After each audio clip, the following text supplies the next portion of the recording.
say enyim there in every election biano presidential candidate no ne running mate so count in winning the election. Yes, that is why ben in area the catch all there obey running mate obobo ye potuma ye adwuma dem aka candidate bia ebeyin das running mate when no so wo nkofo a ozo one ba on board no ozo one ba kan ho. That is why I have always said this, that the vice president Dr. Mahmoud has been the best vice president and the best running mate before candidate Nanado ne running mate Ishe Juma Oyei always keep government on his toes.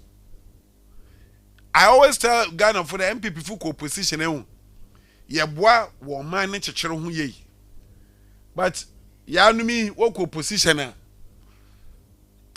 mani aka ya MPP fo nkoten ya adwen sanhwe ne yei a ye tan line ocha man na tintin ya me de bia so odi afofi because enya opposition a otene yen Dick inti kweku eyi why de mi say that mama tampa ma parliamentary so dem one celebrate won fine kweku parliamentary e mama yezin come ma sam coin de benade yakoto assemblyman tabe campaign am nkofo ade a men ye campaign by say we candidate pere wo win mombo nsama to bi ana ebe yi okay e ability fan da nkwantado mo nkwantado asim okay to about the boy jaru ne electoral area me to about the boy jaru ne electoral area about the boy honorable Moses Acha aka jaru also jaru to aso mo hwa assembly members wo gira na ha okwenan yi mo yi sure otredo a oyi otredo di nkwimindi baba na kweku district assembly elections Branda Olukodi mesre biala eyi yempotempote ma abato wo me yemfa yen hunjim na yento na wusu decision onye nemom aya me emphasis on yi assembly unit committee members abaye ko to unit committee members but ni ya ka ya assemblyman mposo district electoral wrestling ya nhwe de ya unit committee no so because em na assemblyman nya amandwuma unit committee for another wash yes but I can assembly because the assembly member will take part obaba ba kan ubi the unit committee shall organize the communal and assembly member will take part the mom in the obina wale sama assemblyman ibi nab olko wala assemblyman nab yin ge ya no waswe nya sama assemblyman nda waka wa sami na nda assemblyman fuza wa da sam enti kwaku ya kwa yenyimi mo aso sam twofo aya bebia ohia do da wobbo ho no wombo ho na yebo bia why they epara attacking some twofo ba ka cha mo da mo sam twofo this is first year we the fourth arm of government. Yes, yesterday. Nti say mu da mu re nyeme bia. But this morning, NCC by all about this assembly elections. Oh, no, you can't one voice said the news. I did the news myself. Yo, no, see you. Na whoever no otayechin. Me wan ya adwen. Nti ye na for me. Say na be no ka ye service for NCC. Nti ono ye service na ba ye service for NCC. I mean so ye say one mo mbo bia ni din.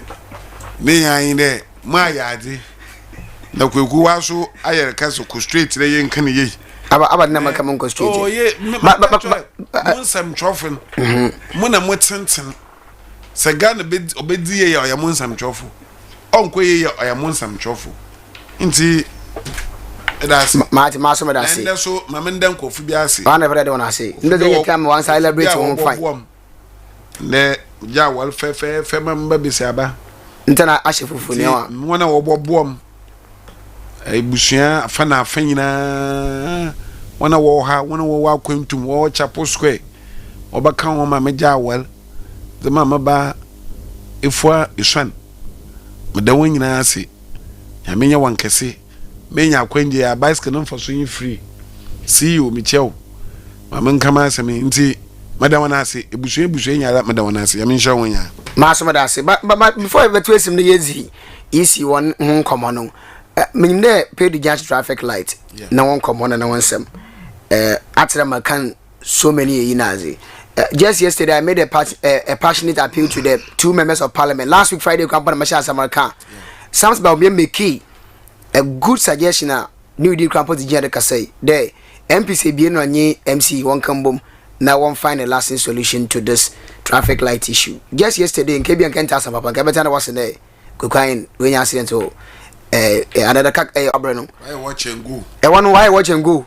Into a crosser. On one case, I say a bit Joma Cabby about Pim one, but I'm sure I will get a can't take my making. Yes, and I very worrying. The MPs, the traffic light issues on Shawansa, or is solely under urban routes and highways, are way under the Metro Assembly or the Regional Coordinating Council. But I made an appeal there.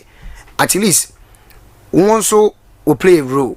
So if they can come together and obey assembly if him urban routes if no face and Kabaya and the pa. Secondly, send them a plate. And Dick, I don't know, say they need the moon go bacaniwa or crossword them run about now or them tilapia, you know. Or cross a code, next speedy beautiful friend, no. And one is all pipe moon or sound differently beside boom be Nina a road safety issue, you basically bring so. Yes. He doesn't come across any actually easy in say a or them moto bicycle a car. Wasn't name chrome. Why a DV? But even with him, people DV more. Ibia Ezosen, so we train home.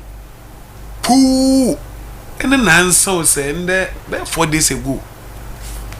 May co, may son, market is some or a fakal at school. No kuku, moto no best sending. So Audrey ni permanence or opumo kitisaban you be abuna police abento kita moto opuba fa no do back until they need to or the capim door na we win kwaku mess police for law enforcement agencies. You see, I will come back to this digitization system. How can you have cars in a system young captured? How? The last time I shared them steps floor over check a cars in. They told him that every car be off a port. At the time they are talking to me, they can show me every car where a car be them. Wow. I'm so wow, is it true? Because I go make no. No, ye be the tram. The car normal so and so. Chassis normal in everything. Chassis no more ye tram. On America, so GRA, the car is heading toward Elubu, and you can see dotted a with the number all towards Elubu. So if we have all this with SEPs, why don't we digitize our system in such a way that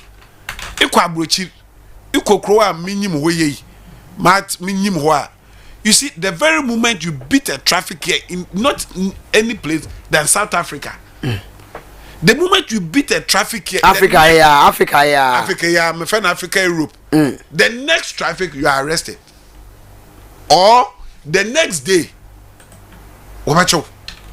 since you are still within the system. If care is not taken, obi afabi. I don't know Newtown. Mami bia wa wo baka kabo yi no ko we wo fan wo all kwad wo to kan abum so ye be se police fo na yan so amanya sam amanya fo hwem the police fo chichi police motos here unregistered motos here na wa aba politicians here do yi wanka jebe ne anana ye de be chairman campaign no wanka jeme e pray break it anana kweku there excuse my word, there are a lot of nonsense going on now. Oh yeah, tete kweku, do you know that anke kwa abra there shouldn't be any traffic if say yeah discipline what that abra kings old kingsway way rukwenya no car should park there. The CCMA should create parking space at every joint. Nanka cars in here, you can't not forget about the distance. You have to go and park your car there. Until me make a suggestion that sports in the way for you. You go to grab nice thing. Now, pavement, yes. They are just parking fee. Because the last time, Mayor Bambis and also landlord about no one ones are sport authority for ones. But sport authority is a government. Yes, it's government. Yes. So Kweku, that place your uncle you been stations in the meantime, I find a way for now. Or the but we had a mazin. A lot Nanya Kasa, Yanyada, Bejren, you walk there. Yes, that's what Maka there. Abra Women's School, they did home one. Station or Praga for one of you for Tanazi, no Baben. Yes, it's a current. Yeah, Nina Butcher, the monk of Praga for a station for you when I call. Kweku, come to, do you know that academy station? Kaka, Nebutu, Mkwanibi. Academy station or emergency road. By no station. If it is true, or emergency, it is true. Or emergency road. Yes. That's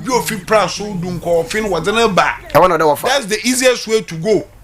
In there, the devil speed in Kafebo Kunkumi Adeshi. Why?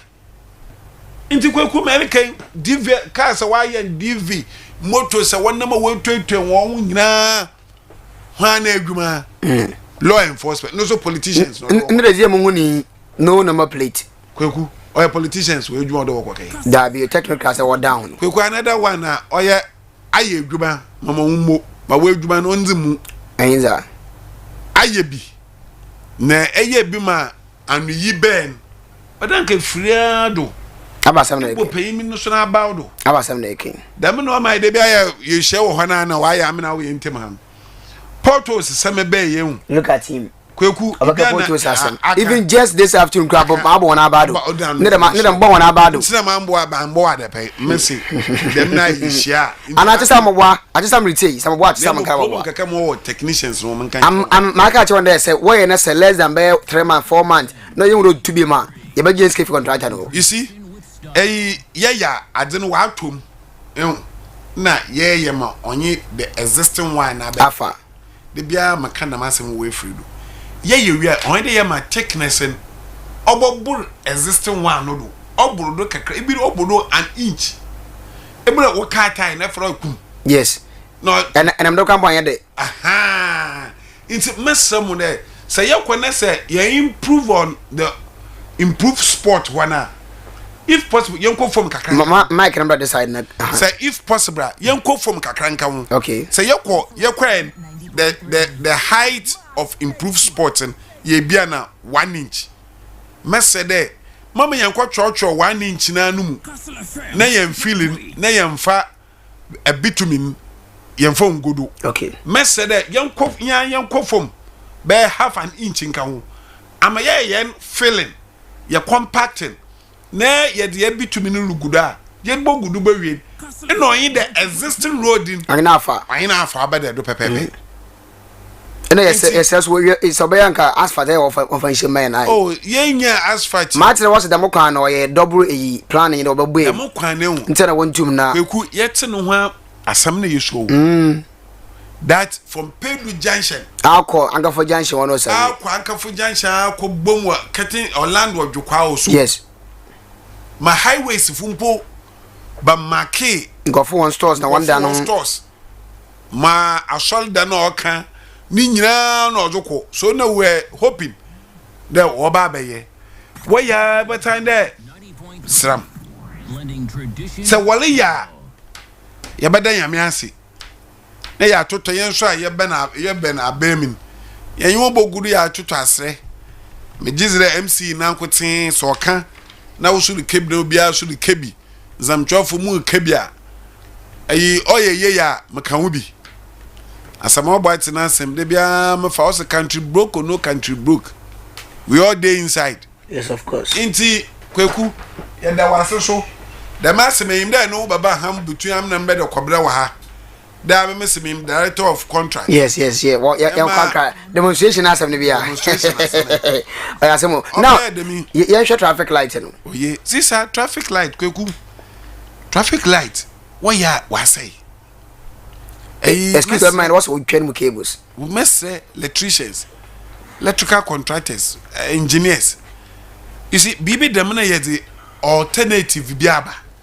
because kweku mo lo kodo pedu junction ma fa no watch and go say iduru wa ode ihwa tebi na nyufa kale ma na tin wunem kakra ikokoduru afon na ahwe na police fun so woje wo conduct a traffic aim wojina one side po woje one side kwekwe na twist dem adina wojina abrare ba yeah eba town no but if town kwa be if town kwa wojina they be so one accident in taxi I want they be accident nikisifi so for now that yenya solution na ma yewan traffic light yayi engineers one ka want political engineers one ka want bom na yan find alternative that in case light in your another because I'm banadama looking at page the reason why was the traffic light above 1 major was accident to Oswo and do you know the accident will be so page judge is serious yes because cars will feel accident be obese and you pay wa serious yes injury obi wo fita crowd na all about and I cry na all about or a road or a highway yes into car bia nam dey ja dem sure no so say Ecowas road into enter meka or your roader jada do papa into mesre MC yim dey be tuma ye kwani oye yim mi kwekwa yin o kan asama papa ba nti ye be say the issue ye find alternative bi na kweku wonwum be egbo na oye me the pause wo ma yenya ye nso mi ye yes yeah mana ya obey ye sure nti kweku awole ya wede bu nso me ya middle ino man offer na temporary den otifra ma some da say busu engineer Isaac Newton Dick na etenen kana hari Kastle 90.3 FM mema wonder you business still wa so gre retain no ma wagin channel WhatsApp number SMS 0244743143 is streaming live on Facebook or Kastle 90.3 FM ma wagin channel from magin bema kan kana mazi ama we say good afternoon okay let me see also good afternoon NK I am partially choosing my words very careful. Other than that, I will insult some leaders in this country, so don't insult anyone. How can you sit down watching such agreement to be signed? The youth of Central is sending you signal to the chiefs, members of parliament, MC, DC, and all stakeholders of the region should not expect to agree with this agreement. If they will doubt us, we will show them this region belongs to the majority of people, but not minority of people. We will not accept 10% lithium agreement. It's an insult to the people of Central region. Isaac, in Ozu is by. Okay. Samson Baumia from Previously also no hope in NDC. All right. Samson Baumia, the message was by Ewa Hanumini. Also, the WhatsApp normal SMS 0244743143. Good afternoon. Greetings to Chairman Appear of Infante Pim. I really like your show. If you with me, and Ozu way, also by Ewa Hanum. All right, as it was about Mark and Kanzama. Where you say? NK, please. Okay. Obi said, why is the NDC rep? He's coming. He's not in yet. It's internet and Kantawaba I. Manasi. Keep on sending your messages 0244743143. 0244743143. WhatsApp and have a normal SMS. Facebook and Kastle 90.3. We say sometimes the MTT police don't even come unless you look left, right, center before you go. Eric, in us words, but it is true. No more comes when you're mad, ain't you? Watch it about 435 no if you. Tell if you are broke or tell if you tell about Bronina. It will look left, right, center before you cross. That's all. My young commanding Quenin. Now, you're trying to watch the NDC. I'm on your cool. I join the IPAC again. And oh yeah, easy. HM election 2024. We propose the close polls at 3 p.m. Now we open more polling stations. Oh yeah, let's try listening now. Now we tune now what to abandoning the now former President John Dramani Mahama so is asking for transparency in the 2024 general election with this proposal EC Krazeraba and the NDC rejoins Interparty Advisory Committee IPAC on the Sunny Zanoso Ozi Abba El Honum. Enti yebata na ase etum na yezon komo hon but mayente EC chairperson Mat me Jemensa Jenadu Kemensa Mrs yente ne yambra yiya na yazi oye Professor Ransford Jampo oye political science lecturer University of Ghana no so chena again for we hu na yitumi ra chere yente sisi ana yembra yeba ena manyi de ka sha sansa ya twene ndisi rep na roba na yitumi ya chen commando ewa hanum. The polls at 3 p.m. Our experience in 2020 revealed that by 1 p.m., 70% of our polling stations were empty of voters, as most voters had cast their votes. This made it possible because the threshold for most polling centers, as I mentioned, was reduced to 500 voters per polling station. In the past, we had a high threshold, some thousand and more, and of course, our kits did not function as they should, and so you would find that we had several people in the queue for long hours. And we believe that with the system we have put in place, reducing the threshold, increasing the number of polling stations, and of course with the robust kits that we intend to deploy, we will be able to move at a faster pace. If you compare the turnout in 2016 to that of 2020, in spite of the hassle-free process in 2020 and the lack of long queues and lines and so on, we had a voter turnout of 79% plus compared to 67% in 2020. And so we believe that if we should implement this process and this policy to the fullest, we'll have a smooth process. And by 3 p.m., of course, if people are in the line at 3 p.m. and it has to go on till later, they would still be registered. It is not to say that the polls come to an end at 3 p.m. The history of our electoral politics show that. Right, Professor Ransford Jampo Nazaro, yes. My NTN is on chair the straight away. Our electoral processes from 1992 has been undergoing a lot of reforms.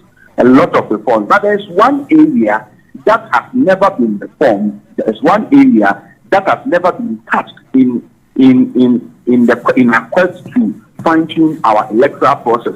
That area has always been the electoral commission, it's always been Ghanaian. And it's the area of the start or commencement of polls.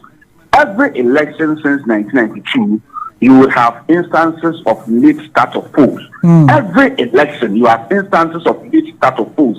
And so if we will keep on starting polls late in some constituencies or some voting centers, then telling us that you want to bring the close of polls 3 p.m., reducing it by 2 hours, will be problematic because we don't start our polls early.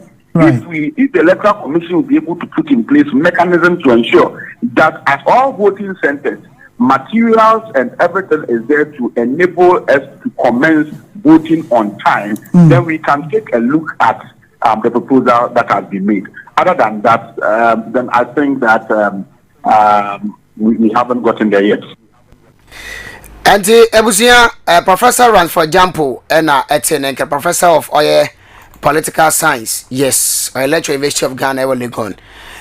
Initially, Mrs. Jane Mensah, EC chairperson, Nankano Church of Saint Cra, we propose the opera will close less 24 posts at 3 p.m. Or Churchim L1. Now, Dick, my son come on us now, very food na yanshe. ECA proposed this time opera will close. Initially, in there 5 p.m. On the campus and Dominica line, I may be over 5 a.m. or 2 or what to time and Domino or line him now, Obashan way to now to a JMS action for transparency in 2024, December 7th, general elections. And the NDCs are join IPAC. We make some conditions, Grandpa. May you come the next 12 minutes, Dick. Kweku medasepa na kweku mi chen. Enyi je sama women there. Ewo ho na we busua. Was usofe obompemo de bia no lite wu program area bia. Kweku oye enyi je mdo ho mo ho there. Marshall oye Church of Pentecost Ogwabra district. Marshall Payne aye mo of my daddy and my kwanta aye Sofo Patrick ayite olite na yanso ya kede yengu aswal na ebusuan wenyi maseda nti yenkomo bia ye be make sure that no ho atew oya manye sam na yereye amanye sam so oya nyamesom nti michia Patrick Ayite oye Ogwa Abra District Church of Pentecost asopen na ye na no mofomanya na ebusuanya sofu michia wan efi Kweku ye kwaye enyim ye asamen agbane ebasa na mafa no kwat na mewie oye ndis aman ye ku a ende obiala mbonwan obiala ntiwan obiala nwana ham obiala aho wan na wa waye wadwende ada ye kwa meeting inyen party mfaso mba ho mayen ye nya ho mfaso wono wonya ho mfaso nti Kweku they have rejoined or returned to IPAC based on intervention by the National Peace Council. Kweku nti me kama sama I want to was one Peace Council metin miss me ame kwabra me wona nya adwen Kweku sentra yin there a major political party AMPP fiwa NDC or they are the biggest opposition party and they've decided not to join IPAC. What is your problem? So National Peace Council what are you concerned to them? What concern not what how paying then? Is that anyone in Yaginawa? Anyone in Yaginawa? I miss me ya or me one in Yagin there when you want to say the one bra.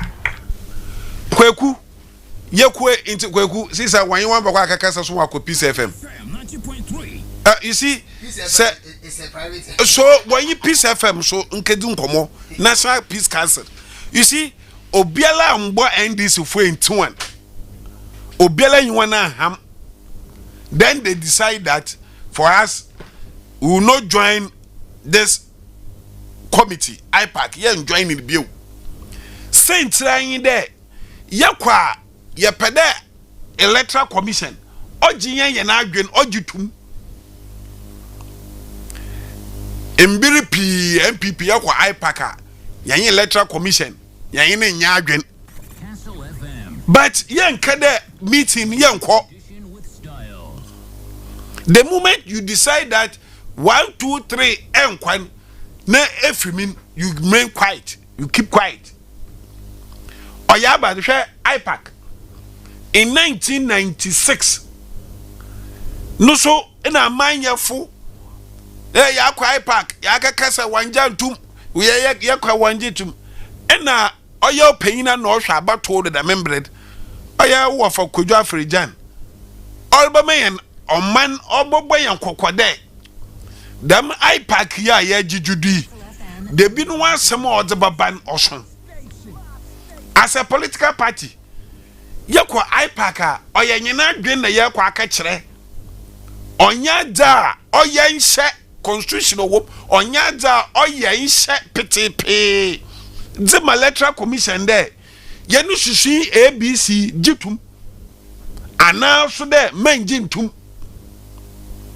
oya nkitawudi party ekwa the last time mbibim my secretary and IPAC meeting Oscar the Minkejiren. Ikwa party bia dina gwen chere odeba wa assembly hu. No yen she my electoral commission there adwena yeza aban. Other electoral commission ojutum by force. International swintin say wanju wa asema ntuma other kede major IPAC munko biu. Na wala kwa kada kedu meyin sam. Jeremos Kutos ne okwa sembi waka why the parties is smaller ones bi wo we yenyim mpere wo ba ye behwe ne wonyina wo so wo parties a is registered no about IPAC ngomom na adwemom na you see James and Ojitum these are some of the major oma oye you see as you do book na James so na I said ka so successful IPAC meeting as you do book kunu kwame oba edo baba wu kwame na fi wa ye wasam say ye ka party nkitenketa woba mbram party mpemfi wona ntema nende asedun kete to me kebi dama I laugh. Do you know that Donkwa was sponsored but say gwe radio station do p yeah then candidate Akufo-Addo wo kwa IPAC meeting a okwa onye NDC funya adwe no anu anka wansam parties and what it to yeah they just need numbers in IPAC. What it to parties are a girl party that the whole way we church opokunum we guni ekwa hwehwe party ibimpo wa ponyi ibimpo ne sembo chale wote wala ponyim na one NDC branch executives what want to parties what want kwa IPAC you see kweku IPAC nyada what committee a decision from IPAC and us electoral commission no na mo electoral commission so my nkoma bia mekan there enyi pa na enyi won be ye adwuma because kweku political parties say one what to reform Ghana's election in 1992 Ghana buy to say oh ya about to tuja wala what the box kesi school dem yet to abeguma na we school dan nto krechi da wa da abasesan no ya ntabo you get it black and white album ye fiwa IPAC MPP ye kan MPP always bring reforms in Ghana's election ye do 1996 damn that boxing ye mon ye plane wo fa mesi pado bia nhwe mi bi ne ye de duru ho nkaka nkra anyi reforms pia wa babatum or electoral commission and parties in adwena ye kabom odu se bia wo mfa wa adwen odu se bia wo ba fa wa adwen na se awokọ na kejan chin de menye ne dam na wanye ne dodo na nkwa na tebi ana me sure so de IPAC on no mbra bia nhye isi de wona adwero babo no njintum na fa ye adwuma ana ma kan onye mbra bia yi ga na ye mbra kunyim de IPAC nsusuin electoral commission njintum edanu yale yakoye registration ni one was one kwa IPAC we just park na chiri wototo mebabem one baba wototo ni bin there mamen onwe polling station onye registration wo polling stations nyara order quickly ekohwe imbrekunyin okaden wo ho osi electoral commission na be determine the polling station in this the polling station is not referring to the polling stations to abe so this recent voter register as or consider new offices as centers not where you are going to cast your vote. You see, the argument be a IPAC and NDC in the baba in there. A domino over what doors into flexibility. I'm going to be a no 20. Said Damada, Muso Samoa, Muso Ema. I said, look at the boy polling station, Moba. I vote at the boy for flexibility's sake. And baby, me feel me not to aba. I will be I consider a polling station. Me fi Dr. Holbrook no one Morocco. So bring the polling center. Fabra, Mr. Afro no block yard. I know me dey ma muswa ya na me draw not to the comfort of you, but you determine you know if I do it here obobwa and the man winning is not army party by the constitution electoral commissioner my men no be determined so all them determination na esimo nkwa IPAC bio enkwa wa sama ena Ghana mesiafo na mmeimfo wo fafa won mmeimfo na mmeimfo ma yegudu peace council yenhwe ne yemwa asol na yakaka NDC fodo yakapa won chew de ada obiara mgba na obiara ntini na lady decide way from him otu janala now his excellency the former president talks about transparent enyima kweku abatu oye process o say wa gwinde ebogbo ampe ampawo na ohia na ye dede menwi no na no akazi na oda yen erenya na party bi wo ye woda nkunyimdi ne ba mentra wona eham kweku abatu transparent am you see when it goes for them they are okay but so okome bia we abatu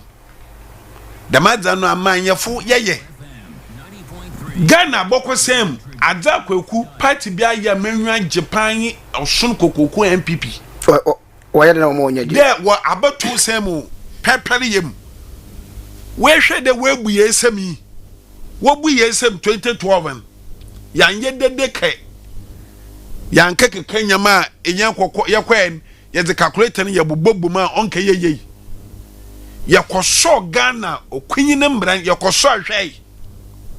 And in this fourth republic, if I'm lying from Nkrumah up to date, Obiala Nkoko today, ya to aba me lose me ke test ahwe sure anka 204 na wa wo fa miss ena radio metonunum binum waka ya bi wako aba wa mbebio 2012 ye hu ne clear de we wian na ye court kwaku me kasha nyame anwumnyam de kama me na mpiaba de dem 2012 courts na ye kwan nubu bi obo a amanya ku MPP wo 2016 mamanka kwenchew ehwan na efi party funya ya adwemba krata bi a wa to in pink sheet na ya timpa or is just selected few of us ya party no munyaman na yanyim pink sheet but this time round obada part the pink sheet or what Dr. Mahmoud Baumia ya share ya pink sheet ya pata yedukogu abai efi boy wa down na mo ye yes information so about yes information efi ya pink sheet ya share yedukogu na yeyi no nkoko kiraw de demi bie woto aba ma obrodo demi bie aba na woto won ya to ya yamfa yensen tintim nzama oya verification machines no do ye de ni nye di cha Ghana fo ye kire the normal voter akwama John Dramani Mahama no ye dan ko okwaman ye kire voter say ye twema obokwetia MPP no obokwetia NDC all right you know cell phone be anke obe season me se waba anya me na mkosi ni late na so odabi nti me flow am mu wade da emdo na wade da ato onya hada da she flow season am free nti kweku say what can transparency in election or yeah before during and after sure nti eketsen wa wo baby ekonum wuti iwe wo biscuit wonya mawie na ban obi collate no result na ba kekan sama onya no kwar na munsam trofu so eja NDC fo the about what we declared it 3 times age na some trofu kado some trofu bi no kado kwaku inyime pefe de 2020 about we declared it 3-4 times ma many yen ibia ye bida that what to abewie kweku ma ka result of 7,000 man America ibia na 7,242 ina mewie ba ka cho there I know example Cape Coast North result on bay the Cape Coast North result say if even registration or when nyina na ni nya ba ye me friend there 1,200 base party be nya 7,242 party be so nya 3,224 next me catch all the result remaining 1,200 na aka wo Cape Coast Northern was a bumper party be we nya bia yazini nya ma party kra still nkwimzi obey the only nkwim na dia or China we declare result again. What it means here is that Mama Man 7,244, na Mama Man 3,224. Sabu kwana meka gazette result now. The result will change because by that time na the 1,200 result number. So I will add it up before I go and gazette the result. Them understanding me about communication be on the wall. So them what team no waka for terminologies be communication ma ba yenyi ba eta biaze chakwen entase yenyi ba yanko eboto pa 3 pm isi propose yenyi ba oti twapiase yenyi ba oti samana abotan yenyi ba oti kafu didi yenyi ba oti room na wa ba frefre yen de yenka ye dede wo igwan krom we wiyen meanwhile wa result in pay nyip into kweku sanala se transparent nala or call for transparent of course Ghana elections transparent obefu so side all right and sada yako me da say 3 pm 3 pm yeah what's your company 3 pm kweku me nwa ya adwen mankote mu hui na menwa je won kakra ame mankate ma adweno because kwaku finfin manto ma ha me chima yei na ma akọ beebi a ihu de wo hiamwa ofan light na nzama nti kwaku menyi Mami Jane ya adwene just ended the election in a result nkanu nanka wo fax the straight zoko akra in there some rural areas bi wo hɔ even for you to collect results at the district npo oyezin na se menyiwa afa dunko road do menyiwa besen abafa ma me no inab ye krom keye na no kwado ma akọ kwameta aba anwum abasa akọ samina buta park mamububei anu pod capital kakro na ihu ho mote na ya to aba ya po nonum na nonum no so ya punu wien ba na yoda ya sorting ya be sort ye mo wienu kwampo na na be no nsempem na oloko baby mpo returning officer no on oyo do the resort and other for moto ibimpo bicycle no da ba the district capital na mama mi ususu say yapo no ne baasa no so nche da no ne baasa na boy kwaku dem ye wo ne onum say lie no wo ho na obi hyema ode ye yini fim ti me yin ya adwen da no ne baasa ya to abewi ya tu wi a efi sorting ya yewie nkeka nkra yeguda anka achala yin nonum okay na nka che ya aka na abewie yenwe onabra wawe yenwe onabra wedunkunyim ama yenwa hariyen wo the district collation center all right yenwa hariyen wo nyemebu wo wa onyambro oyefi adwen yes ye wa mbra but nyemebu wo wa senfomo ye use eti sebi na ye da nti kwaku me ma me ya adwen there say no ne baasa obobo ayen okay ama ye tum ye wa haren na ye tum ya also we create more police stations so yes the main so ya adwen wo creating of more police station ami mesma adwen yin also at least more police station be ambul 500 good yes. Ama abato ne ye wa ya har sure wo police station be I don't know say there were up to 1,000 yeah also be about 1,000 and over I mean you can see the number so when ya bada ye boto aba but yen more police station baby the highest okodu 500 mpa we are easy to go okay madasi maso madasi ebusi engineer Isaac Newton Dick and attendant kano Kastle 90.3 FM mema hondo jumezi na waso good stereo me waje nchambra WhatsApp normal SMS 0244743143 yes stream live on Facebook and on YouTube or Kastle 90.3 FM JK Mensa is watching us all the way from US of A Kwesi Mensa Cape Kwesi ma papa US now or share live on Facebook JK Enyabriana what aba no so good evening echo good morning to echo good afternoon about 5 p.m.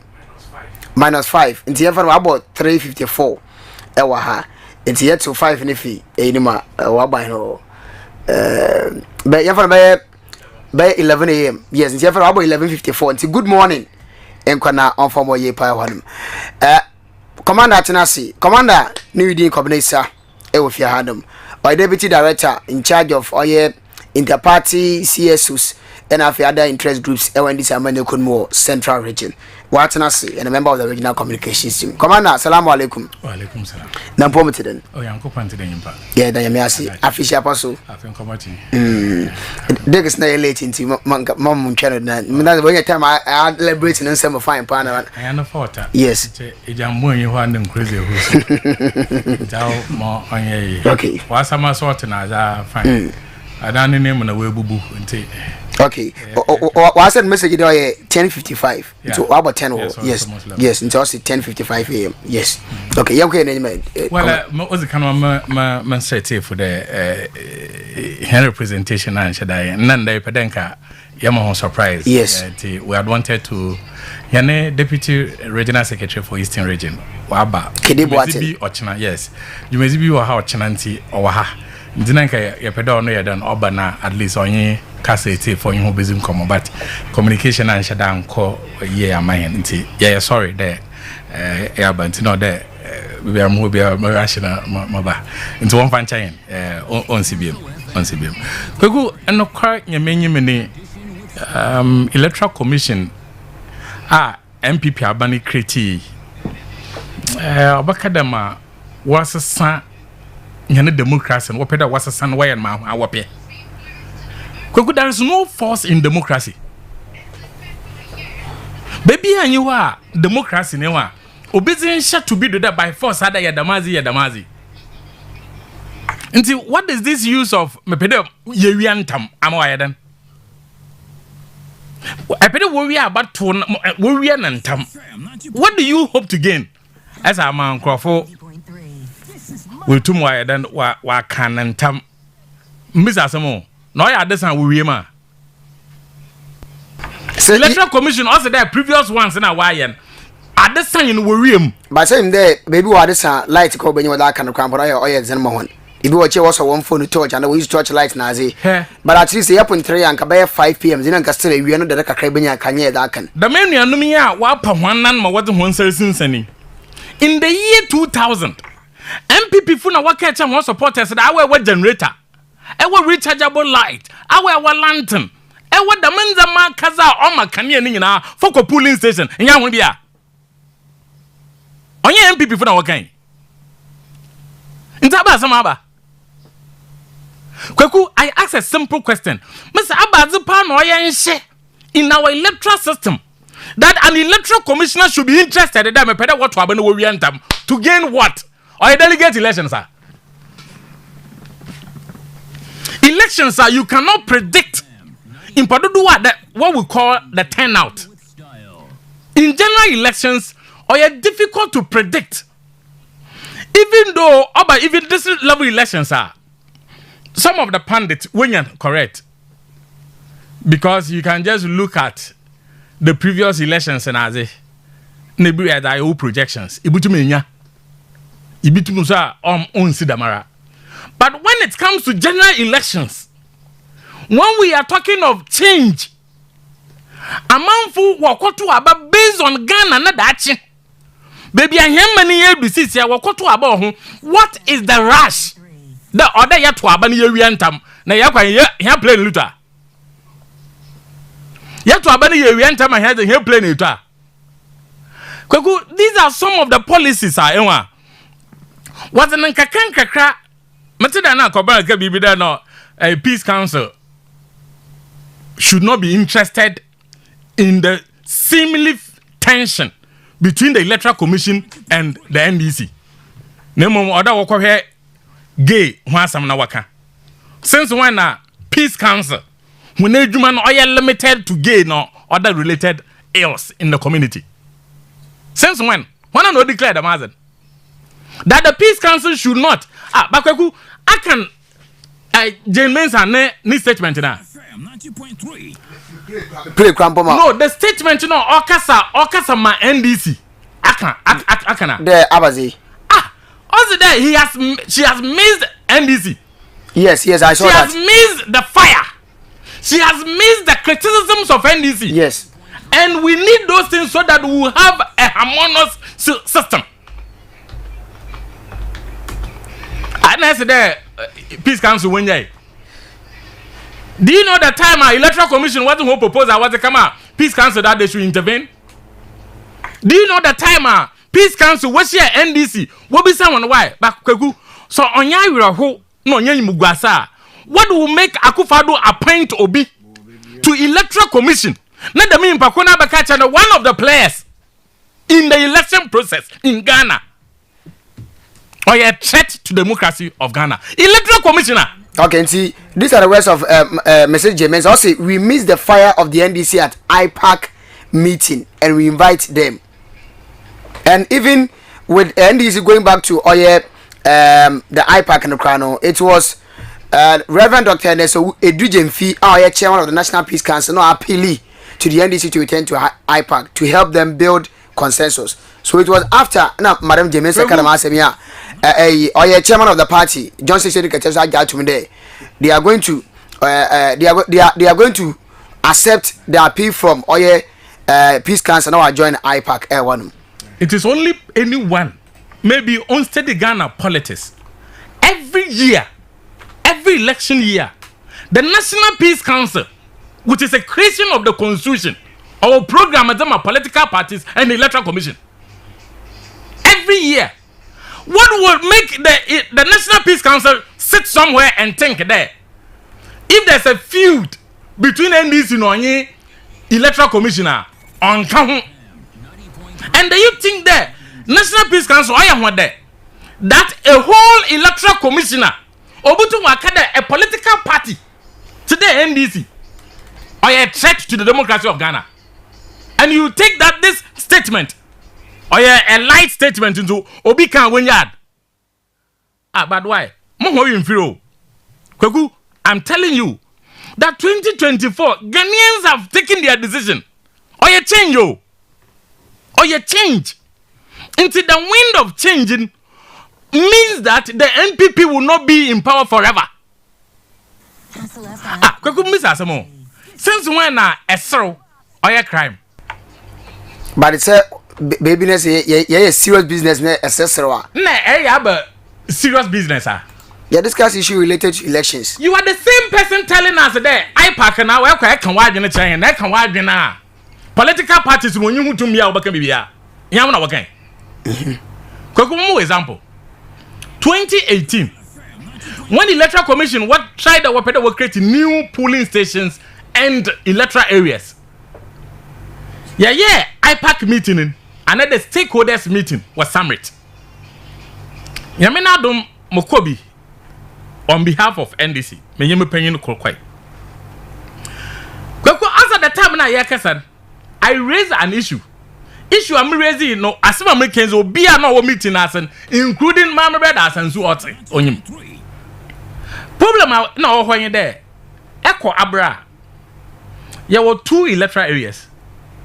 Nkwantado asem na tifi eyifo. Electoral Commission, are you interested in creating polling stations within these electoral areas?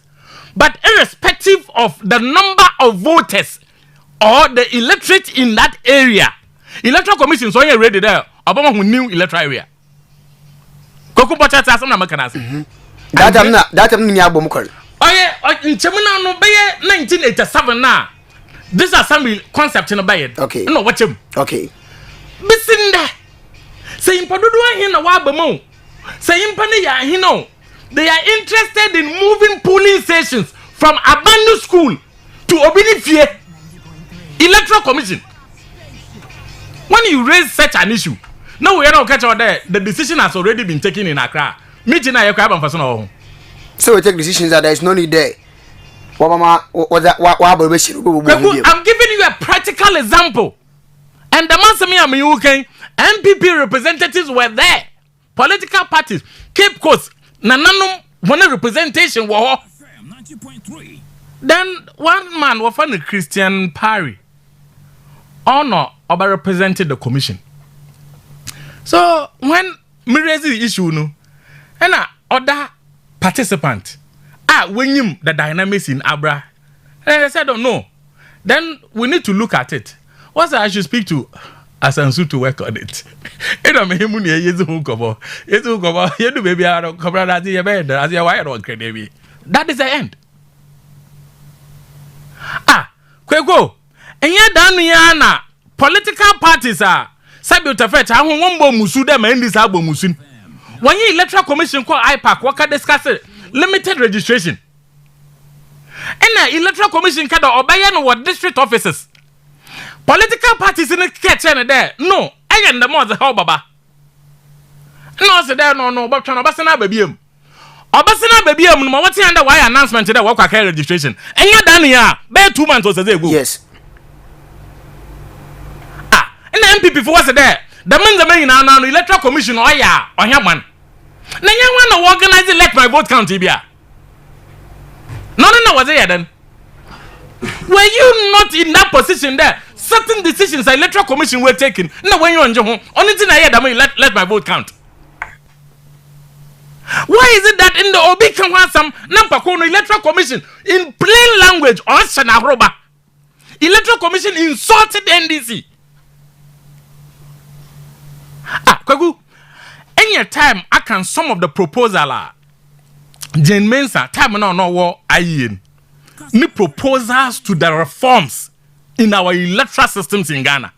Any time argument. In fact, Electoral Commission Jane Mensa in 2015 our ayin or head of the ayin. In 2015-2016 on okay chair Charlotte or say there. Say as the Ebu Emina register on Kwafa, there are still people in the system and one register one until create more polling stations. Our next Charlotte or say no nsuno na mnu game. Ano na mnu. Why is it that the Indian no so bika Electoral Commission wants some ampako no wabo musu? Kastle FM. Kwaku, message that men kwechiro. Young fountain. But I'm saying that limited registration. What made the political parties go to court? You call IPAC. You brought a decision. I know you about Beku, so you mugasa. Na sabita frecha ompa one. Oh, Charlie. Monk and some name crane. Monk and some name crane. I'm the moderator.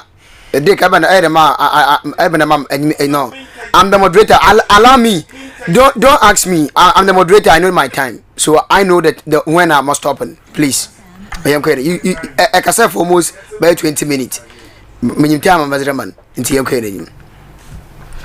Kwaku, onye mugase. No, some poor bin nansa odisinsana. What will make you do registration at the district office or by exhibition as a polling station? What is the sense in it? Kwaku, nyansa or woman there. So registration na impe no don hu baby a otro nizin. Only that some district office my no do exhibition is as a kwakero polling stations. What is the sense in it?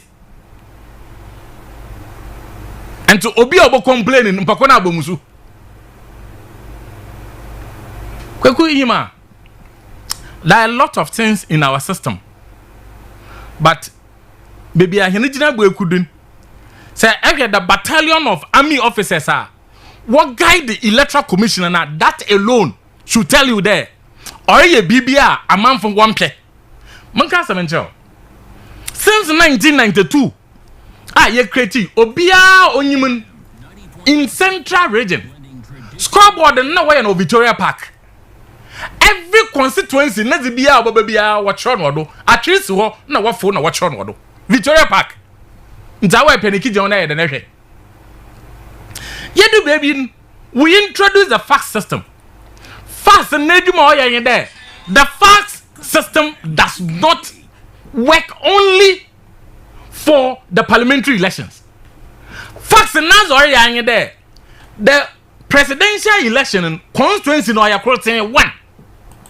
Into everything in the country as far as the 275 constituencies in or then now call electoral commission and electoral commission on the returning officer for the presidential elections. Nobody apart from only commissioner, not even the deputy. It is all the elections now. Constituency be anti central region and 23 constituencies in what faxing now 23. The moment 23 in Baban, that fax machine was dedicated to central region and where we need man with this in Jan. Okay, 2 minutes first. What will make the electoral commission think there? In 2020, Obi introduced the regional coalition center. What is the purpose of it? It's a regional coalition center. Electoral commission is now saying in there every constituency, the 23 in central region. One fax was now Kwakran, Osmond Farm Kwakra, no one from the central regional office, and send the central regional office while coilate Nijman or Doyan or a so one, also one from the Moyan region. So, problem, Bama, what the fine? Why did you decide to change that? Money and laws in the country. Now, Ponem Rana or the year, Juman, another electoral loss and Nazobi Bakawan Sama, as I mistake. Kwaku Mother end there. Obiara Osido Onyim. how electoral commission can steal or rig. Only say electoral commission that denting also do opera open and tap. Since you me the electoral commission, also means obutubo the area ma. Another there are ways I what you hear elections ma. But the electoral commission that abadinting also opera open and tap. If you get the answers, Brafubi will find a gerrymandering. Read on gerrymandering. Yes. When you read on it, say if all these things are there, that's obi kana we dey catch am bakuna o kan brofo na obi take class on say brofa o tell am we say we wan go school. That is not the argument. Right. The argument is that there are processes and President Muhammad said there electoral commission should not make the attempt. No, Oriema man. Mo yen na dun so do Oriema mo biara. Onje the decision of Ghanaians. Na Ghanaians won the decision in 2024 in there. Ono President Mahama or those on back. In turn over to Abaman. Jai no ye fair. Okay. And that's how you the order. Mercy. Ebusia commander no reading combination at Canada Kastle 90.3 from Mount you made the Stella was so good every no. Moaja Jamba WhatsApp normal SMS 0244743143. Stream live on Facebook and after YouTube or Kastle 90.3 FM. And to Wakara gerrymander and gerrymandering or manipulate. To manipulate. But I say, Dick, 3 minutes about us. Kweku, you see, aya, debia makare, aya na command debia, yaka fan, ya crachful. It is in your Yero kwa about to never turn naked, fair, into a bar, in who she resort to be Allen Bay. Na Erubo won crazy Ghana food 2024. When with the wallow twaba, Daman Sissa, inti, me Mama nan war to Abama. What do you mean? And I know Mammy and Twabo Krum and one fan catcher doing the president. How? Why? Okay, Kweku, Ema, about to able to 2024 letter commission. In there, Baumia the president. Ghana Fosse to you, MPP. You know the Baumia is the next president. Why I am in war problem? No, I'm asking you that. No submission, we not catch you there. Electoral Commission Ghana Fosse 2024. Omo bro from ehwe ma man ye gesture mama onye bibiala odbo wiabem na Ghana for wase mama na obedi president ano ankada to him konyime I can't say me wale there in him the Baumia no president me said it to you. But he also said it the same I used to me. Okay, it's okay. Carry on, sir. No submission. Carry on, sir. Why we sleep? Toba. Anya giri toba. Kweku, muso messing. Aha. Kasagu Mike 2024. In lecture commission, ye catch it. Ye him there, Dr. Alhaji Mahmoud Bawumia or your president. Into no so more yadi biala. Damazen, Demegwen, about to resort in overturning. Nessa ye dem subayi tino kroma no so nya br ena so nya subani bi de mamede metra do menya position ye dem chiche no man ye dem boye nu kura oyeye because me pyramid president wo so pededi Kweku me ka de peace council da mai dwume ye wokadi ameme wona nya adwen am submission in. Now, Secretary Constitution, Oshawan, when you maybe I agree with you. In a make a sure that Damaza Party Bialo Boko Ipaka, as some Obaka one on your Obi Nyagrin, Obefim, Peace Council, you want Bokwaka Waba. Why? Kweku, why? The Aqua Peace Council Electoral Commission, and this Aqua meeting, Obela and Bo, Obela and Two, Obela and Yawoshi. Sir, it can make submission. So what's I want to fire brand do say why do who walk on this kakawasam no one just you decide that you no go order on man Ghana yes car you do share peace council you did bibia ye ni I said do kete no kobla no reading ko bon kro there yes say yemo wamda peace council no ye mwamba ye constitutional mandated work ye nye na ye tefa ko ye twa na this for a peace council.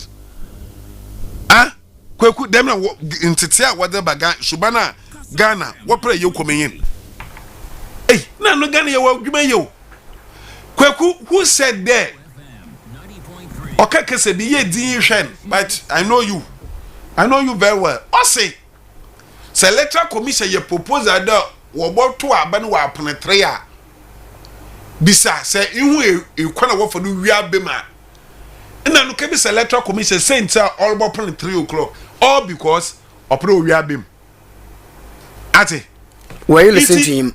I was listening to him. And were you also listening to me? Me tell when I will. SNA enyim abakwando. Subukaya. Or that be enyim abakwando. Oh, nseme yankwen. Okay there. Enyibiri na woye you know, owie mu I want okay enyibiri wo wie mu wonte won bre bakwa enyibiri na then meka there. Odo enyibiri am no enyim there. Bebi wo krampa wo benye light wo da aka na aba no. For Brent teacher was a torch light, phone torch. No, and yes, I need torch light. Okay, the man, yes, okay, twice. Yes, the latter party is okay. Kweku, mama can't say me at 3 o'clock now. I'm missing 1 yard. Never see for mom. Kweku, me this for 3 o'clock about to win. About what we are. That is why I make the electoral commission. Bawumia na MPP. Ya kwa 2012 yan no white. Yan Robins. Yan Robins. Nala no okay. Kwabla no wait yan Robins yan dwa yenum ya kare ya court no mo hweze ne yehu de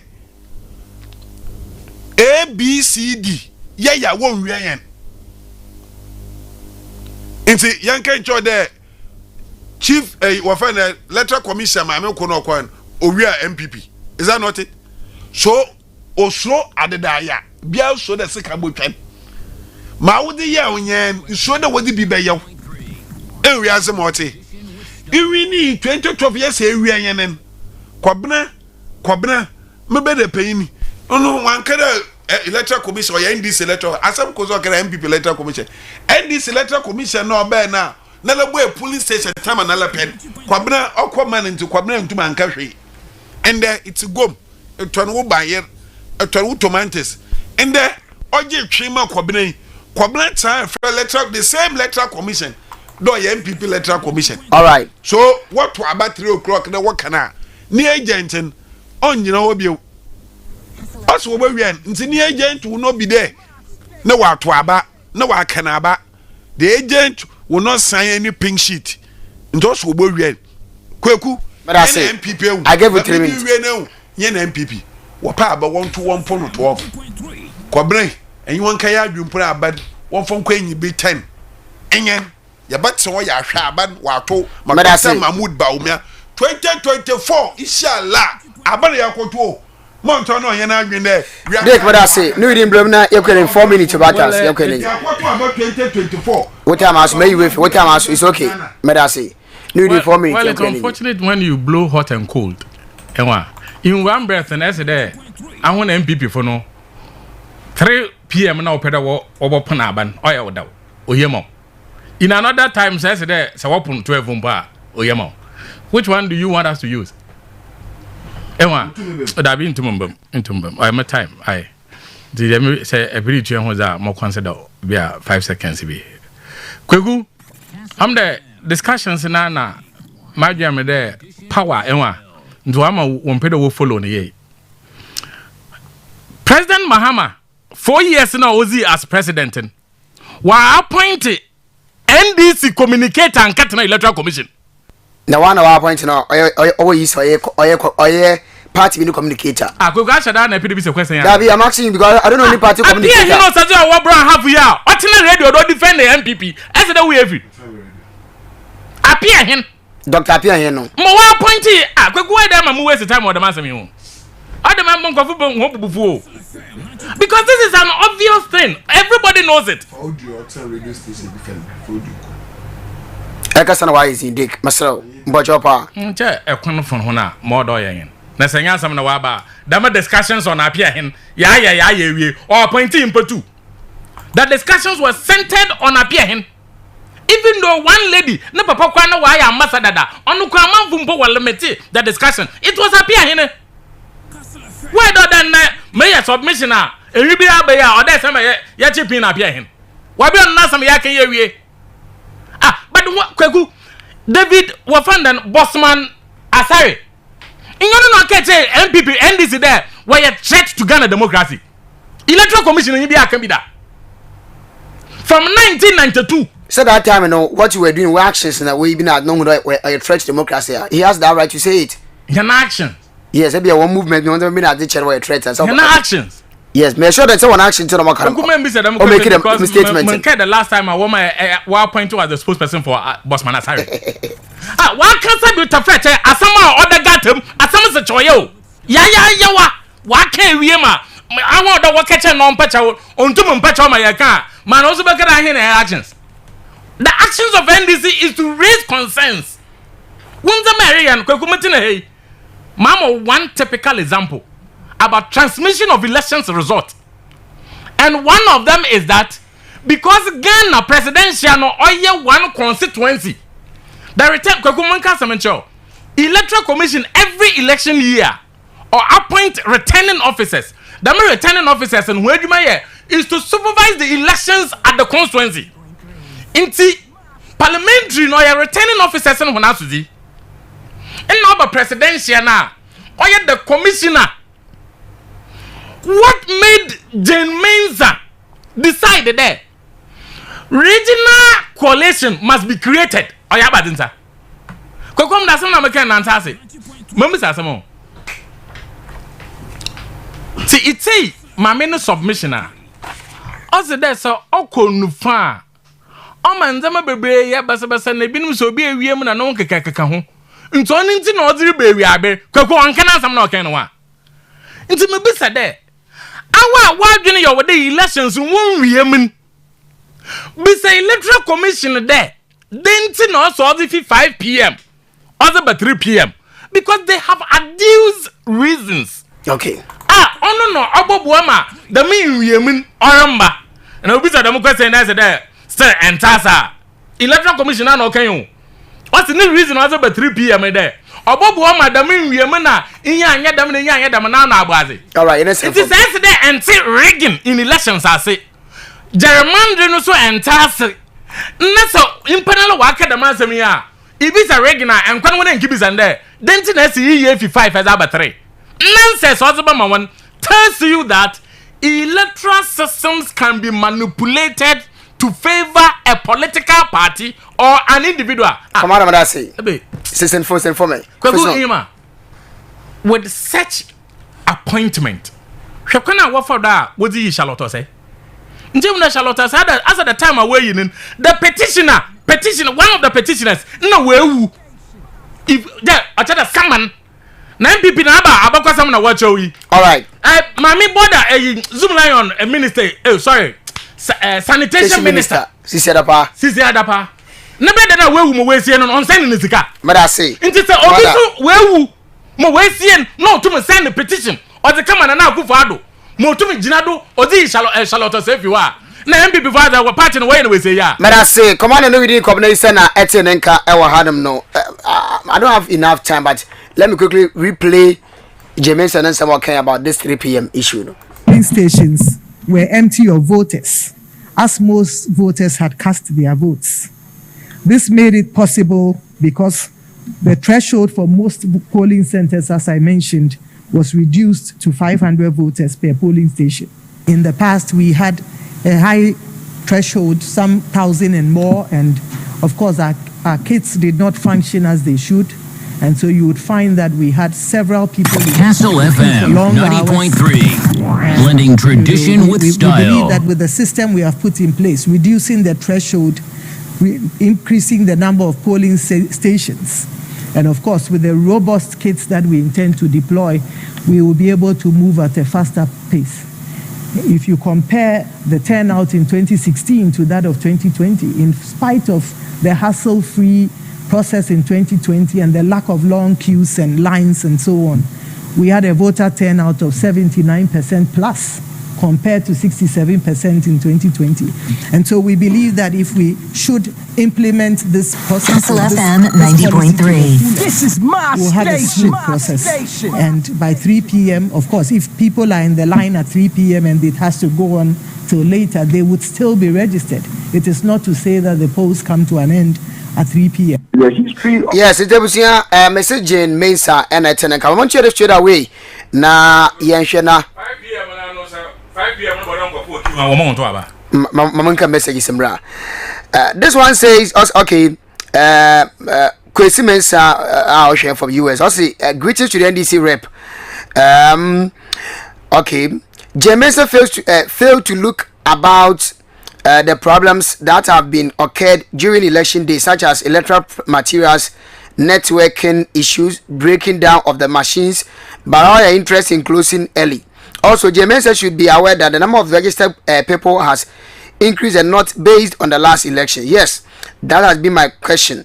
Why is it that Mensah is being guarded by military men? All right, the message also by Ewa Hanumini. I don't know, so still military men. I don't know. So, MPP have failed us. We should vote them out coming 2024. Greetings to the incoming assemblyman from Piazza Mamoko for electoral area. Stephen Kofi Hazel.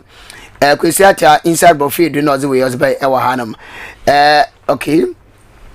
Ken kwa mempe message no. Okay. Hello, good evening. Nana Kwekwan, how are you doing today in your crew? Nana Kwekwan, there is no belief and trust in this MPP party again.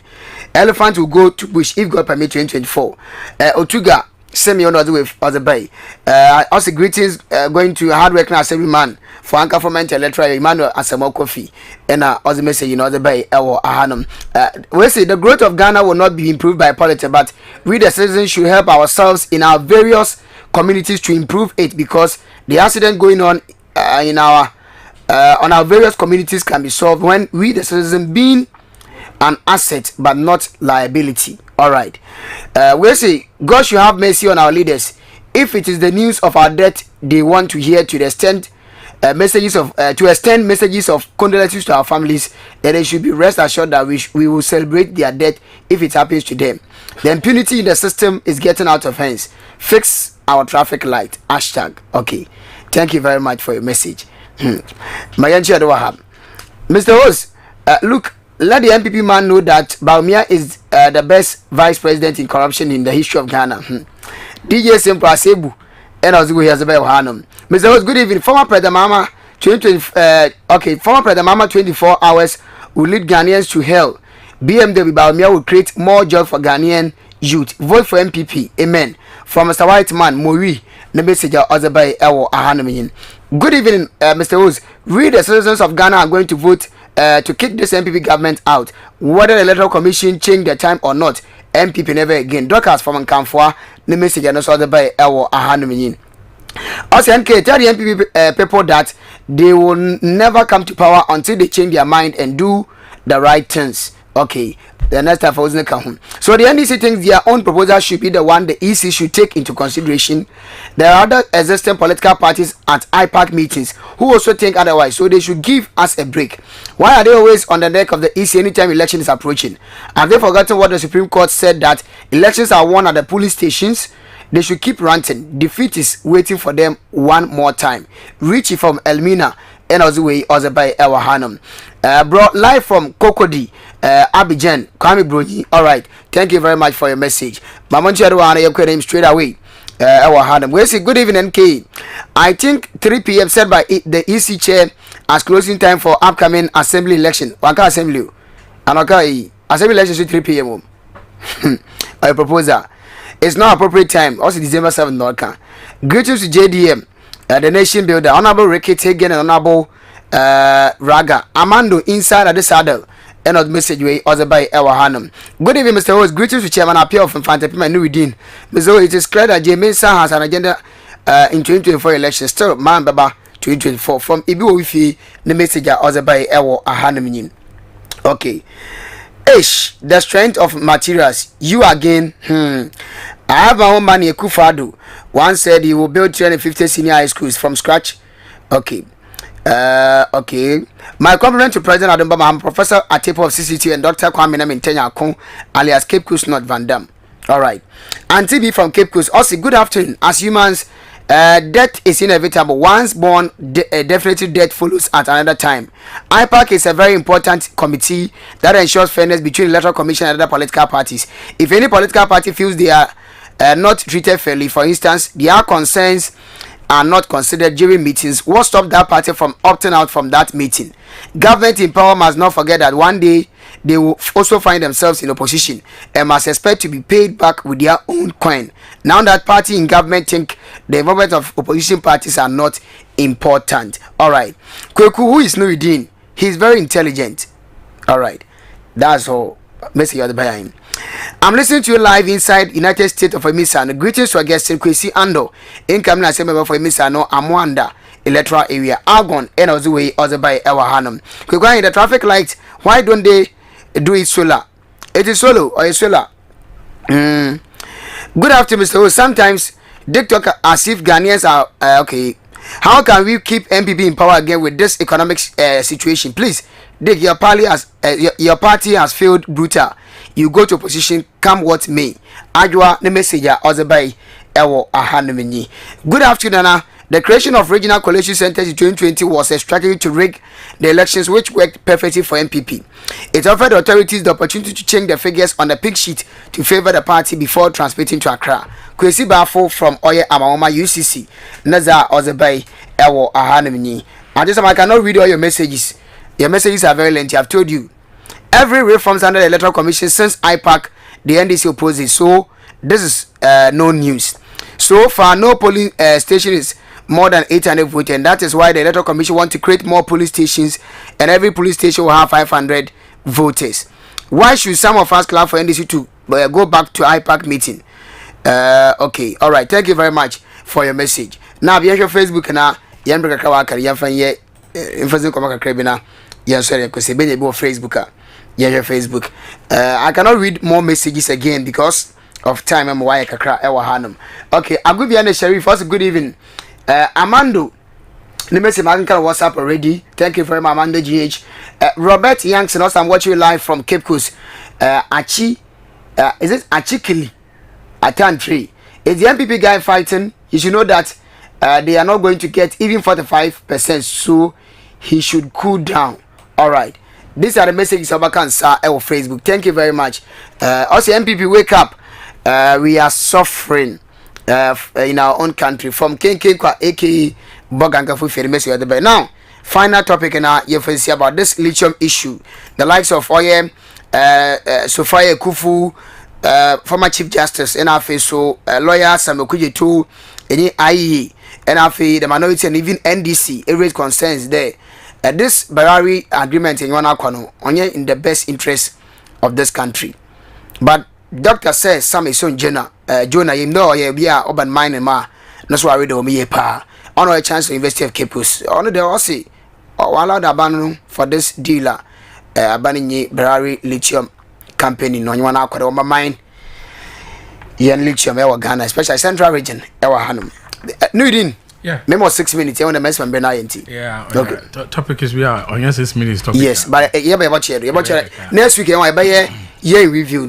Yeah, but we back home. Okay. Yeah, you're tweeting ye pa. Mati, Kuku, for the mineral resources. Oh yeah, Aduma Chaza Yanko Panzamayan. My hen ya one, or many being, Moman be so one nine yengi. Into what's there one neighbor hoban. How ye war. Wadamu mining extractions neka seye nunsun sanda ibi se hia nunsun ibi se hia na kwai ibi se nzama bebre a nche ye benya ho mfaso kwagumizi environmental issues e chikakra na minyimede even hia nnuya ho ya wotwa woze ya timbe ya ibi wo ho ansa na idua no butum wa germinating chide sabe abo bi offer anedo ozi aban na ofeni nemu na oba pado today nature nan sabita freche ansana idue tumu ayedan we fifi and most of them will take him more than 40 years it be 50 years ansana idue na ayedan why ye nti ase biara other how other baba kwekunya ne asase tirim nzama wa yiri ya ose chodam nzaman kwekwada de bia ye mahenwa ayedan okọ onu nti na ibu hwan kwankra wa ayedan wakasa Kwekun no kwanye many I have read statement in Oya attributed to say Sam Jonah. Makan kakra. And most of the stories also were picky fee graphic online. Graphic no quotation now Oya attributed to Sam Jonah. Say me statement bi ba pado. Na me say the statement na me ban mass am kind of better than another. If you look at another no anyenda. Ibutuma catch am do oh it's good because another doesn't know your 5. See I be a 10. Because when you pass such a comment, you are not saying that the other options are or your papa anyam sankan ana abana anhwen. Obi so or criticize that you could have opted for this one. Mbakuna a mistake. Kwaku hene minerals laws are ye use in Ghana has this year. President Kufuor Act 700. Okay, royalties in Wuchia 5%. In 2015, President Mahama amended the act. No, okay, yana there. Only Act 900. Nejumoro ya there. Obi biara ya yena bako negotiation. Yamfa limit on so we can negotiate even up to 20. Why do you say that akwa kafa? Enkanu no ya 5 me ze kudu 10 into my yard into woman's mom. When the law, the existing law, omo ukwana able to negotiate more than that. Koko bi already dem consent bi ampako na abomusu. Koko me bisa asemo. Ye mbebien. Ipako na mba hehen. Na ejapazi bi wo fie. Ekose ma wenyan enkanu na no mba wiasen. No sa. Nti mo wenyan ni ye. Ena abofo ko no so se da bi mempere wo ho. Na wa kwanja ibutuma afa na kase. Dentina ekunu o insist dem o we ona na opedo otu. Kokuna mama nka samancheo. In the mineral industry, there were 3 categories of agreement. Eku wafane service-based agreement. Koku service-based agreement in Nejuma oyenye there. So we enter into the agreement with you. Company obaba butu. So we go do. So ya diamond so ya bazo obutu. Owiya na wona azene ya wozan na etuam pako na kaw. Na azene no ho faso biara wa ba ya o man na za. This agreement, some countries have entered into it. Or you do mama. The second one will find the production-based agreement. In the production-based agreement, what it does is that in Pano Babayas and Ayano terms, or we are a 50-50 or 40-60 or 30-70. And also other countries, what they have opted for it. The third one on the find the royalty-based agreement. In the royalty-based agreement, some pundits was done the lazy man's approach. Only do be better to catch the mama royalties. Now I'm here 10. Into the 10% that we are getting. Ghana from paying for what's in the this of a 4-1. Lithium. If you look at the component of the lithium and what lithium can do, Kweku emphasize our lithium. Also, send what we are getting in diamond and gold, because in this century, people and manufacturers are moving from the fossil fuel into this kind of electric and other things. Into maybe baba petrol na za ye using in ano ye ntumi ye use biem. Ayi na ye bo use electrical cars or other electric cars. Why is it that the government of MPP should be interested in rushing into it? Because we be almost 10%. Oh yeah, almost 3% also the carried interest. Oh yeah, what's there was 6% to be what you put it together at 19. That's the I do do. Now Obinma baba rough now what's there? Oh, there's a 35 you fund tax obuchia 35% tax obuchia. Okay. Meanwhile, companies that are registered under the free zones, nobody pays 35. All right. My last point. What time was the same MPP. Now we catch Ghana for there. Sinohydro will be able to handle bauxite.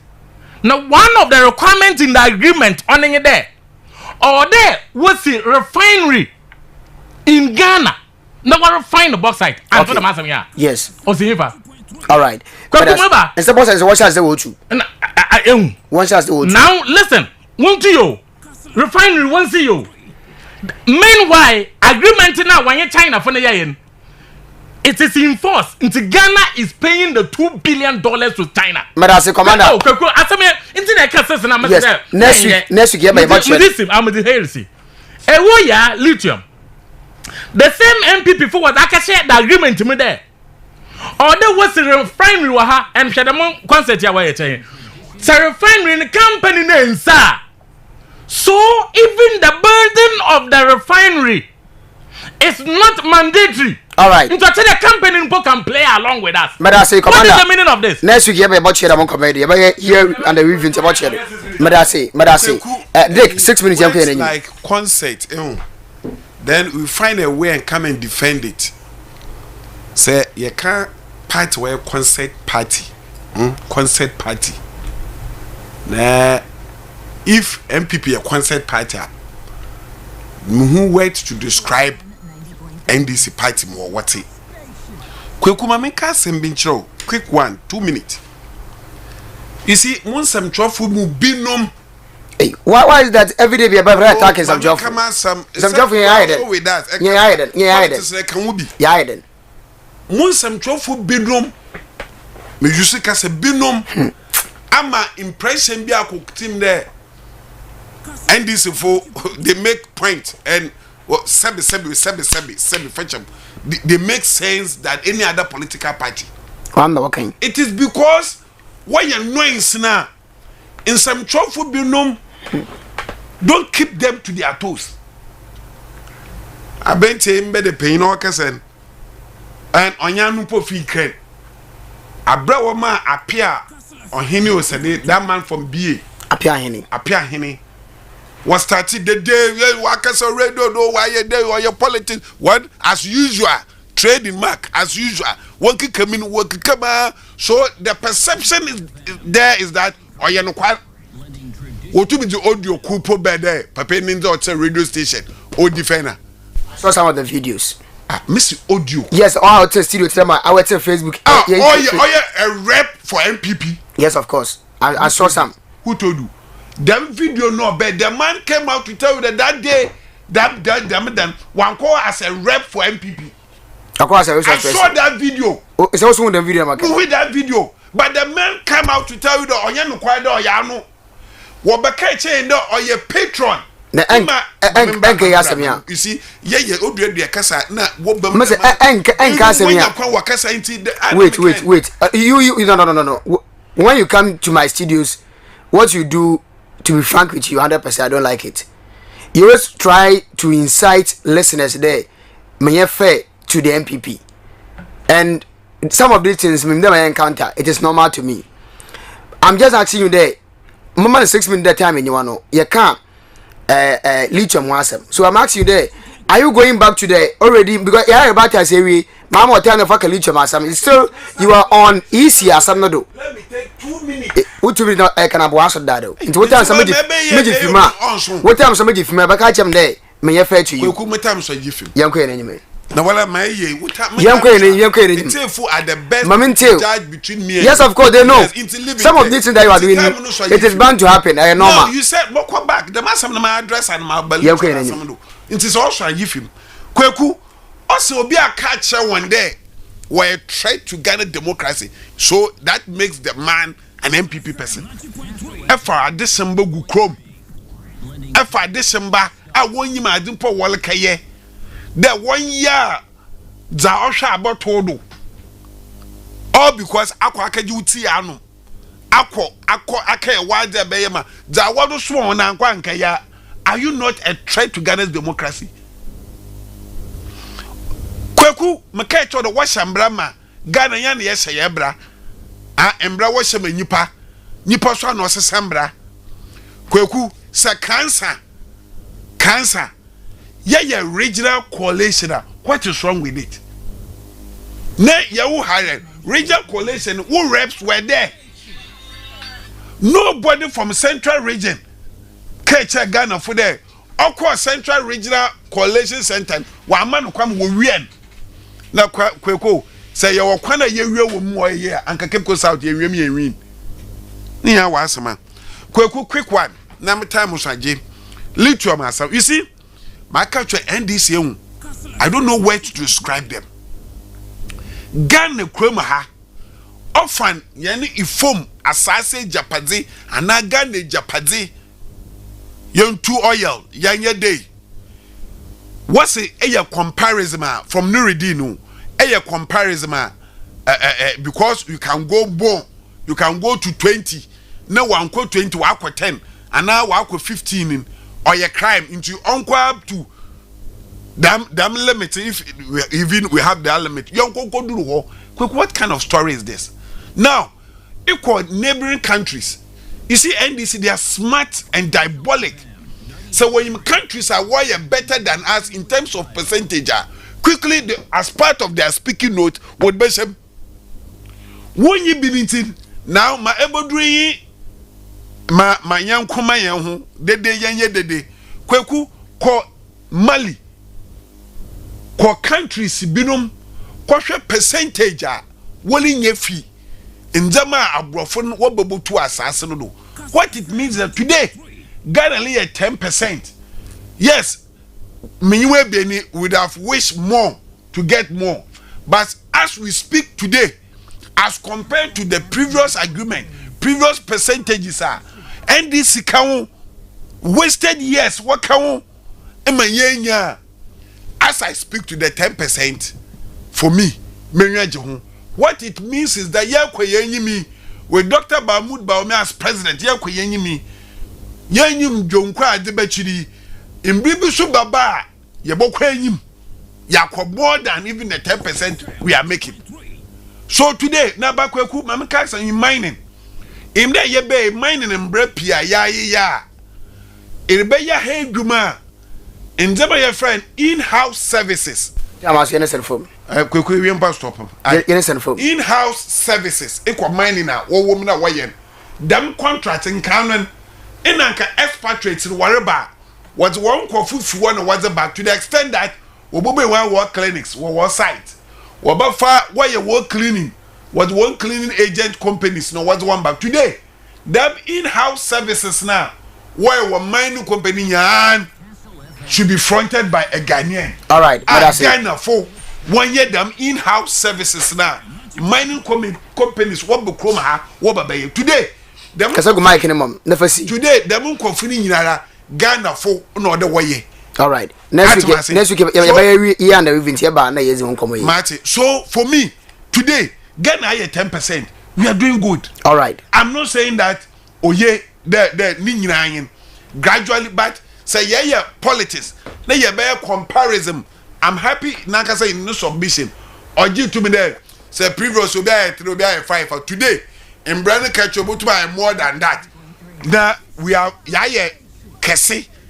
Yamin, Yabokwe, there are other embra. All right. In Duban Nadanka, expatriates, what banner will be mining now. What do you want for today? Under Mr. What am I saying? CEO for Minerals Commission. Good.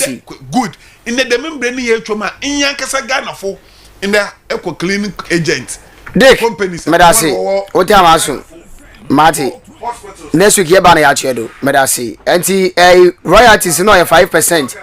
But she said, about 10% royalties. First, and 5%. And 6% in Barari DV and 3% in Atlantic Lithium held by MIF. That's the minimum income fund. And I feel so. Another fair contribution. That's 35% corporate tax. Plus additional taxes into on again. If man can message BIBF of course about 30 seconds. I say I just am not saying mom. 35% corporate tax plus additional taxes.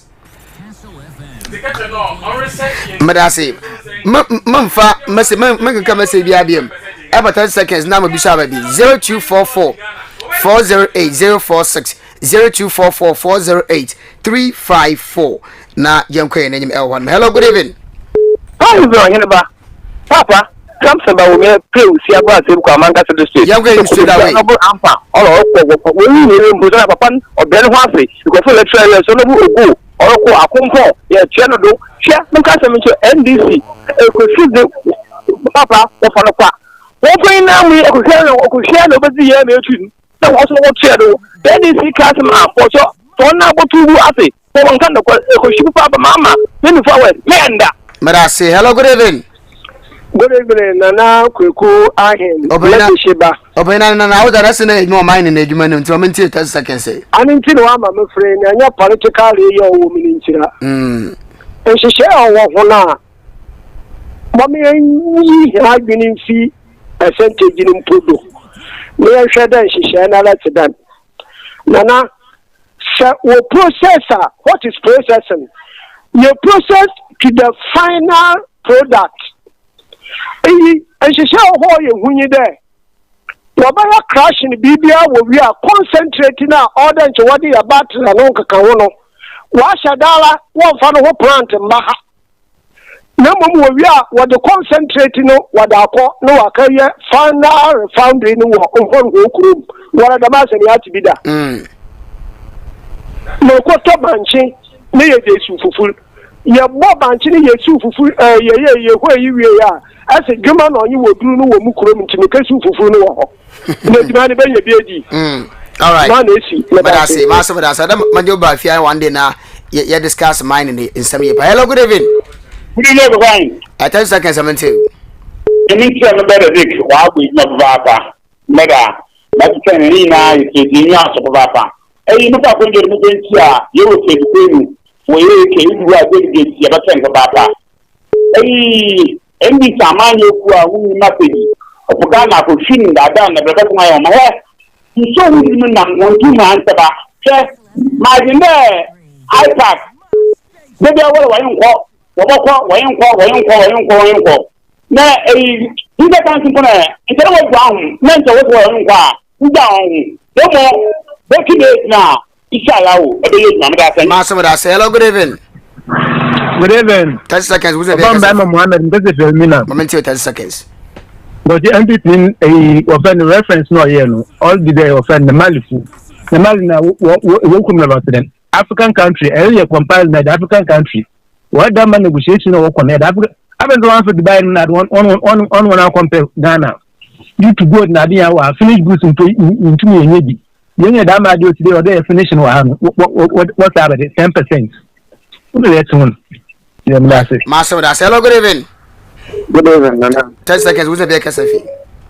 I forgot to say, I saw moment too. Michia, engineer Dick, ne boss, ni teacher, Michiano. Okay, my uncle. Oh no, Dick, I think I can't say. They only say, they contact on in the day. And now to one Yamadun Kakanga, but I won't see any year now. Nana. Let the way I work the Central Regional Chief, National Regional House of Chiefs with shares. Hello. Me too, Pa Yanko. Yeah. Let the Ocean, let them meet Mr. and him for no Ocean, Mr. Leon. Yanko to do from Central Regional Youth. You don't win now one name. Yanko to do from yes, no one. Miss Shannon Ocean. One man did the top of the entry. All right. I deal with your Central Region. 1 million faso. Okay. Yes, Central Region. What would be our way? But I say, I saw my Messia, but I intend to be baby. I myself, I'll be so get actually. Mamufa, a better question all the way from US of A. Hello, good morning from USA. Good evening for to Ghana. Okay, moment too. 10 seconds. Okay. Import me and a quick. Import your pedal, Mr. Wassam, a basset pay. So Obi will lead the group be as one court. Naso Kade let my vote count. At the same time, Nipanara Ossi over voting. US Nipakunara source you and I were not there. On yet the mini Pakun Mumna or deceive young youth or Ghana. Because he did belongs one court there, let my vote count. It's a cadama, be befi there, one that wa by a tune in Panwire one count. The same persons who has in the overvoting, the same persons who has in there, you and I were not there. Okay. Then, was someone from Fainfa? Thank you, brother. But I say, all the way from US, you change the US for you and I. Yeah, I say, all the way from US, not afraid. Also, put a joint conversation. Hello, good evening. Hello, good evening. You have 10 seconds, I'm too. All the way from Habem constituency. I come on, Sama. I will and some family dick. cut a dick, then Richmond. It's a dick, which makes me a fool. Then you two are born or beer. So, this is a material teacher. Often, they not pay nothing poor. One of the political Bible, not a coin, and go panasam. Come on, like a fool, the Bible, okay, and go panas magnachi. That's why you did just come. It was what I need to be doing. Now, that's for this people could not see me. Okay. What you want to have for you to laugh about the youth for the man. Yeah, this baby, I'm a dick, and I'm a young don't take off for that was not this moment that you go, this moment that you go, this, and I'm Jado, Madasi. The big preacher, the pen of Flema. Madasi, Jado, hello, good evening. Good evening, Mbeda, could you prefer to you? I'm Pacha. 10 seconds, what you want to you, Michia, Dick. Namifa, Fred Quinu, A.K., Honestly, a man swap, delegate, among Kaino. And I'm assemblyman, oh, Mimpasam, a Moko Falatra area. A year, Isaac, Kojo, Segu, okay, anytime, okay, name. Yo, it's consider me. And NDC say, Nanado Danko Kufado, on MPP abine. Ombeye Bidia, NDC for Becassa Ayeda. Sa a year of what is saying, NDC for saying it. As a common body at the end, can you say, Commander Cool? NDC, and can be some say, and consider Bain. And Nanado Danko Kufado. Oh, on in our mind. NDC for Becassa Ayeda. Okay, Marty. May I say, temperature 30 seconds, I'm into. Yeah, we're good evening, brother. Yeah, the place I'm for the Macunia Castle, the Ministry Honorable Equality, who can be for Cape Coconut, no matter here, I could take out to know. Sir, Kokuma can take Cape Coconut, can say Ghana for that. And this is issue I do Ghana for. And this is for Electronic say, your mamma will let this be that. Then this is the issue I do Ghana for you. Must send the Bina, they must spread there. Want to have one from my honorable equality. Don't I want to have one from a Dr. Baunia. I want to go to the kingdom. What will you mean to Madasi? Master Madasi, one for last 2 courses for costing. Hello, good evening. Yeah, good evening. Yes, I would have a fee. DJ and Pacific Coffee. Okay, DJ, I'm into 30 seconds. Yeah, I'm going to upgrade my family NTP much and because what an annual revelation master. You have to only because of the argument or Ghana Maya, I NTP. Since I'm there, Mr. Wood, send the letter commission. So I can discover another one, a corruption schedule. I can just buy the one of the year, but mention it because my information there, even an internet against a boom for now.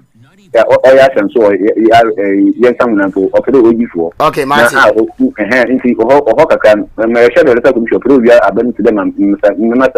Can or you can continue. All right, but I say, hello, good evening. Hello, Mamma, who's the Casafi? Mr. Henry Jan, but your moment to okay, okay. I want to down the council each of the MPC being one. It's a long friend. Now, the moving there. Then pay the traffic light or one word or 2 minutes or south or nothing. Obia will be one as a do. Yes. Both constituency or under the jurisdiction of the MC. Okay. Mr. Friend and the Sata. It's all responsible for that issue. All responsible. No for MPs, no, all right, Martin, but I say, last call, I'll be able to moment too.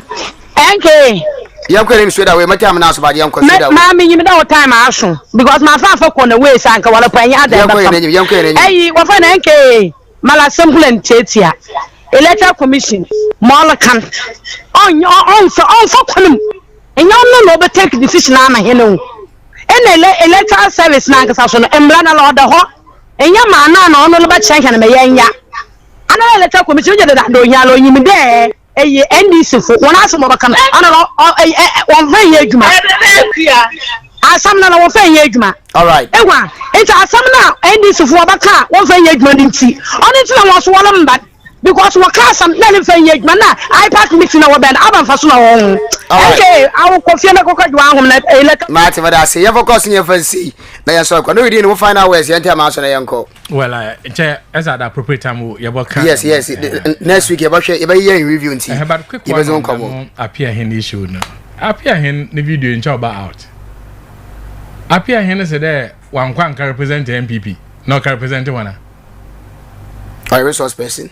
What? But we all had the conversation here. And so, about time no about back there. Oh no, yeah, MPP. Kogu, lithium, the more Nkofa, I wanna expatriate when you man and Nonka count. And you're not Ghana, you the bigger picture. How much are we getting? Ashanti God, yeah, by the grace of God, 1993, me kizi job kakawa Ashanti God was side Damko Estate. Kwaku Ghana for what is taking it about the same John or Yana. Yeah, Ashanti God no yejuma. Or bring. That what is this argument of Afi na Ghana for no go to I am free and check all the mining companies there. All right. Kwaku Mr. Yeah, you know me bien. As in Kano no ya 5. And now working at 10. Now yes, these particular resources are yen. The demand in the world or you high. Don't rush. Now your opportunity you being a bigger one. But I say, what is your interest at the 10 now or your papa don't see one? But I say, you should ask about your Dick Yanko 10 seconds your fancy. Quadri bialan. Quadrion Sebio on Plaza yen. Nuno Quenema. Instead of you to appreciate what Nudiayen now quadrer ashana talenti or appreciate if politics or one no obey na call kwama benyodo as a letter honestly abba benyodo catch an abbey awonyi yanyaw na ekira or money a cry yamfa don to yaba aban wiase Ghana yenya yeda hye nipa or electoral commission nsa dey onhwe na yento abonya wo be pe okay no be then electoral commission this woko se wankwa ipack no ipack woko wanko papa no kana sande samafu Medasi. Ebusia engineer Isaac Newton de created and Cape Coast North Constituency Youth Organizer MPP, a member of the Regional Communications Team MPP Central Region. National Eti Oye Command and New Coordinator, only a Deputy Director, Interparty CSS now in the other interest groups of the NDC, our Central Region, a member of the Regional Communications Team NDC, our Central Region. I'm Kwame Magruzi. Also listening to you live from a switcher Isaac and Nakobnasa. Thank you very much. One man can come message in your fan channel. I'm watching a 8 p.m. to 10 p.m. Naya chat Naya Zamo. And from Nana Kweku, and my production was being led by Mr. Bernardo Go. Now, busy into more Facebook and after YouTube.